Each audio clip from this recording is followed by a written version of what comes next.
Urbanisasi merupakan proses perpindahan penduduk dari pedesaan menuju ke kota-kota besar.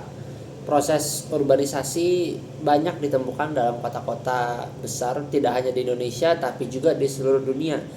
Dan sangat logis jika dilihat dari perspektif ekonomi, karena peluang untuk mendapatkan penghasilan pada perkotaan jauh lebih besar daripada melakukan kegiatan yang sama di area pedesaan.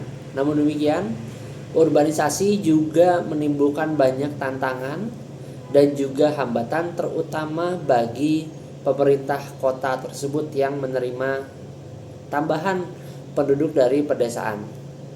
Yang pertama tentunya adalah pemenuhan kebutuhan dasar, mulai dari tempat tinggal, kemudian juga makanan, infrastruktur dasar, sekolah, dan lain sebagainya. Pertambahan penduduk yang sedemikian tinggi dari pedesaan harus bisa diakomodir oleh pemerintah, sedangkan di satu sisi juga kapasitas dari pemerintah selalu memiliki cap tertentu karena terbatas pada APBD maupun hibah dari APBN.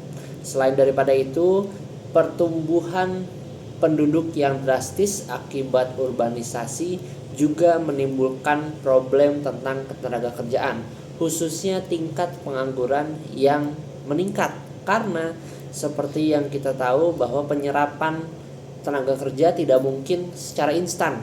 Sejak mereka masuk ke perkotaan langsung mendapatkan pekerjaan. Tingkat pengangguran yang tinggi juga berkaitan dengan berbagai masalah lainnya dalam pengelolaan perkotaan, terutama tingkat kejahatan yang meningkat. Pengangguran yang kemudian berpikir pendek akhirnya memutuskan untuk melakukan tindak pidana pencurian, pemerasan, perampokan, dan lain sebagainya, yang kemudian semakin memperkeruh suasana di perkotaan dan berpotensi untuk mengurangi atau menurunkan semangat dan juga rasa keamanan dari masyarakat yang sudah tinggal di perkotaan tersebut. Oleh sebab itu perlu adanya penyelesaian yang sistematis dari pemerintah, baik di tingkat kota itu sendiri maupun secara keseluruhan. Selain daripada itu juga perlu adanya pendorongan terhadap pembangunan desa-desa agar urbanisasi dapat diturunkan tingkatnya dan masyarakat dapat bertumbuh ekonominya di tempat masing-masing, tidak hanya terpusat pada kota-kota besar.